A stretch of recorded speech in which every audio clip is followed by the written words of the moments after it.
नमस्ते। हर 4 साल में ना एक ऐसा समय आता है जब पूरी दुनिया की नजरें एक ही जगह टिक जाती हैं। सारी सरहदें मानो मिट जाती हैं और बस एक ही चीज का जश्न होता है, खेल। जी हाँ, आज हम बात करने वाले हैं इसी सबसे बड़े ग्लोबल फेस्टिवल ओलंपिक गेम्स की। जानेंगे कि ये शुरू कहाँ से हुआ और इसका असली मतलब क्या है। तो एक सवाल है, दुनिया का सबसे बड़ा स्पोर्ट्स फेस्टिवल कौन सा है? सोचिए जरा, ऐसा कौन सा इवेंट है जो दुनिया के कोने-कोने से एथलीट्स और देखने वालों को एक ही जुनून में बांध देता है?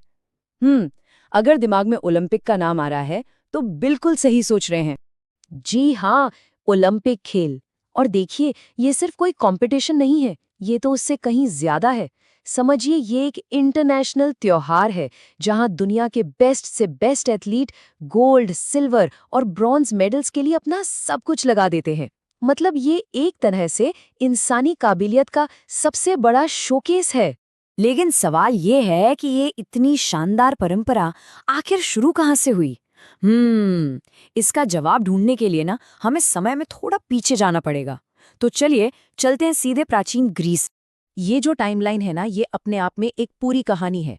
सोचिए, पहले गेम्स हुए थे 776 बीसीई में ओलंपिया में, और फिर एक लंबा, बहुत लंबा गैप, लगभग 1500 साल का, जिसके बाद 1896 में मॉडर्न गेम्स की वापसी हुई।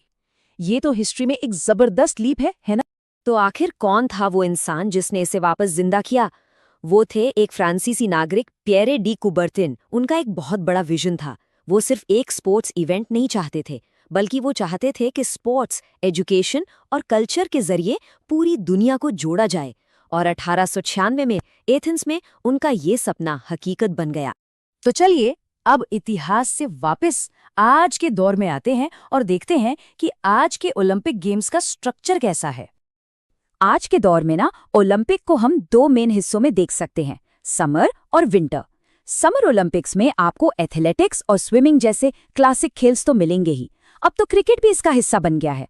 और दूसरी तरफ है विंटर ओलंपिक्स, जो हमें बर्फीली दुनिया में ले जाते हैं, जहां स्कीइंग और आइस हॉकी जैसे खेलों का रोमांच होता है। और हाँ, ओलंपिक मूवमेंट का एक और बहुत ही जरूरी और प्रेरणा देने वाला हिस्सा है पैरालंपिक गेम्स। ये एक पैरेलल इवेंट है उन एथलीट्स के लिए जिनकी हिम्मत और टैलेंट की कोई सीमा नहीं है। पर इतने बड़े लेवल पर इस इवेंट को मैनेज कौन करता है? तो ये जिम्मेदारी है इंटरनेशनल ओलंपिक कमेटी यानी आईओसी की। यही वो संस्था है जो ये पक्का करती है कि सारे खेल फेयर तरीके से और बिना किसी रुकावट के हों। अब आते हैं ओलंपिक के सबसे आइकॉनिक सिंबल पर, उसके झंडे पर। वो 5 जुड़े हुए रिंग्स तो देखे ही होंगे, नीला, काला, लाल, पीला और हरा। और पता है एक मजेदार बात, ये रंग इसलिए चुने गए थे क्योंकि दुनिया के हर देश के झंडे में इनमें से कम एक रंग तो होता ही है। लेकिन इन रिंग्स का असली मतलब क्या है?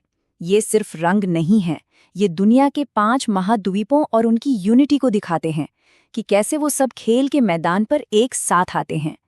ये अपने आप में एक बहुत पावरफुल मैसेज है। हर बड़े मूवमेंट का एक मोटो होता है ना? ओलंपिक का मोटो लैटिन में है, जो हमें इसकी ऐतिहासिक जड़ों से जोड़ता है, सिटियर्स, अल्टियर्स, फोर्टियर्स। और इसका मतलब बहुत ही प्रेरणा देने वाला है। फास्टर, हायर, स्ट्रोंगर, मतलब और तेज, और ऊंचा, और मजबूत। और ये सिर्फ जीतने के बारे में नहीं है, ये है खुद को लगातार बेहतर बनाने के बारे में, अपनी ही लिमिट्स को तोड़ने के बारे में। तो चलिए अब बात करते हैं ओलंपिक में अपने देश भारत के सफर की। ये एक ऐसी कहानी है जिसमें गर्व भी है, संघर्ष भी है और लगातार बढ़ती हुई उम्मीदें भी हैं। अगर हम इतिहास देखें तो भारत का दबदबा हमेशा से हॉकी में रहा है, जहां हमने एक के बाद एक कई गोल्ड मेडल जीते। लेकिन पिछले कुछ सालों की कहानी तो और भी ज्यादा एक्साइटिंग है। अब हमारे एथलीट्स शूटिंग, रेसलिंग, बैडमिंटन और यहाँ तक कि एथलेटिक्स में भी मेडल ला रहे हैं। ये दिखाता है कि एक स्पोर्ट्स पावर के तौर पर भारत कितना आगे बढ़ रहा है। पर मेडल्स और रिकॉर्ड्स के अलावा भी ओलंपिक का एक बहुत गहरा मकसद है। चलिए समझते हैं कि इन गेम्स की असली आत्मा क्या है। ये जो बातें हैं ना, यही ओलंपिक की असली आत्मा है। इसका मकसद है देशों के बीच दोस्ती को बढ़ाना, सच्ची स्पोर्ट्समैनशिप को प्रमोट करना, युवाओं को इंस्पायर करना और सबसे जरूरी, पूरी दुनिया को शांति और एकता का एक मजबूत मैसेज देना।